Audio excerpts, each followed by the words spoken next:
Welcome to Beyond the News with Faye. I'm Faye. From what we have talked about in our last program, we need to explore further to see a bit more inside Xinjiang's tragic stories. Why does the Chinese government do this to Xinjiang, and why can it do it this way? In my opinion, there are two main reasons. One is that the Chinese government does not allow religious beliefs. This is already an open secret. Any kind of belief is not feasible in mainland China under the control of the atheist Communist Party of China. During Deng Xiaoping's ruling period back in 1980s, the influential Islamic revival movement in Central Asia expanded to Xinjiang. Over the years, Islam became more and more popular in Xinjiang. The Chinese Communist Party feels that the Muslim revival will extend to non-Muslim groups in China, and the CCP is even more afraid in that one day they might use the religious revival to unite and shake the CCP's ruling. For the Chinese Communist Party, maintaining its rule and governance is the primary goal of all time. As long as there is a potential risk threatening its ruling, it will need to be stifled, absolutely.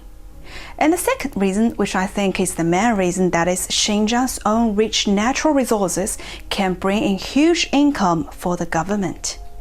As a province with the longest borderline, covers the largest area, and with the highest number of ports open to foreign countries in China, Xinjiang leads the way in providing resources and energy for the country. The coal resources in Xinjiang accounts for 40% of the total storage in China. Xinjiang also stores 30% of the oil and natural gas resources of the country.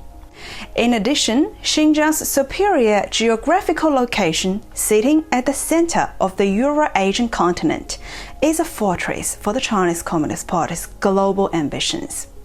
In Xi Jinping's One Belt, One Road initiative, Xinjiang is designated as the economic core area of the One Belt, and 4 of the 6 economic corridors in the vision of the Belt and Road initiative passing through Xinjiang.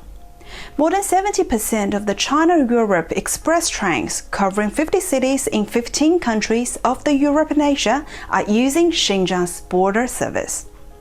In such an important place, if a large proportion of the residents have religious beliefs and maintain their own unique culture, then for the Chinese Communist Party, it is an uncontrollable factor. So that ideological reform for the people in this area is very necessary for the Chinese Communist Party's governance. In addition, wouldn't it be better if more economic benefits could be created in this area? There's one detail that needs to be mentioned. Near every detention camp in Xinjiang, there are textiles and clothing factories. The New York Times reported that in Kashigar, which is located in southern Xinjiang, a leaked document from the government revealed that in 2018 alone, it planned to send 10,000 people who were released from the camps to work in factories. As we mentioned in the last program, over 1 million Uyghurs are believed to be detained. Such a big labor force could make how much benefits? Let's see what the Chinese Communist Party did. Within Xinjiang, the central government has provided policies to encourage the local Xinjiang government to bring more enterprises. As long as enterprises provide training positions, they can receive subsidies from the government. Outside of Xinjiang, the slogan of aiding Xinjiang can be seen easily. Enterprises are encouraged to settle, invest, and build factories in Xinjiang. A project profile of a garment processing company in Xinjiang also confirms this. In its introduction, it says bluntly that the project is mainly for the local government to maintain stability. All Uyghurs are provided by the local education and training center, that is the official name of the detention camp. And the government allocates policemen to assist the company in implementing semi-military management. A German scholar, Zheng Guoen, who has been studying how China detains ethnic minorities for a long time, summed up 3 methods from the bidding invitation documents like we've just mentioned. 1. For the detainees, after their thoughts successfully transformed in the camps, they will be sent directly to the nearby factories.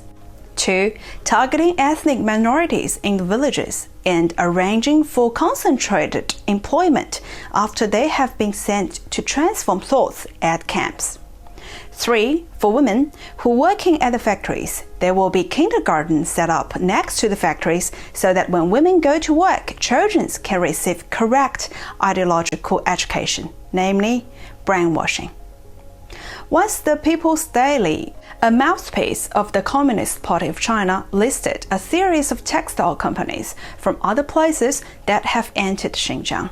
Imagine how many of those products have come through the torturing of the camp detainees, made by Xinjiang people working day and night in the factory, but with an incredibly cheap wage. I have to say, the CCP's so-called re-education camp is really something like killing two birds with one stone. First, it helps ban, eradicate religious beliefs, destroy the minority culture, consolidate its ideological rule over Xinjiang on this important economic area. And second, forcing millions of Xinjiang residents to become the party's cheap slaves who can help the CCP to increase economic income efficiently. This is part of the bloody stories from Xinjiang's secret camps, and a reflection of the inhumane and brutal suppression used on its people by the regime, the Chinese Communist Party. I believe we have a lot to say. Leave me a comment now. Please like, share the video. Your support can bring the righteous voice out and loud. Thank you for your time. I'm Faye from Beyond News with Faye. See you next time.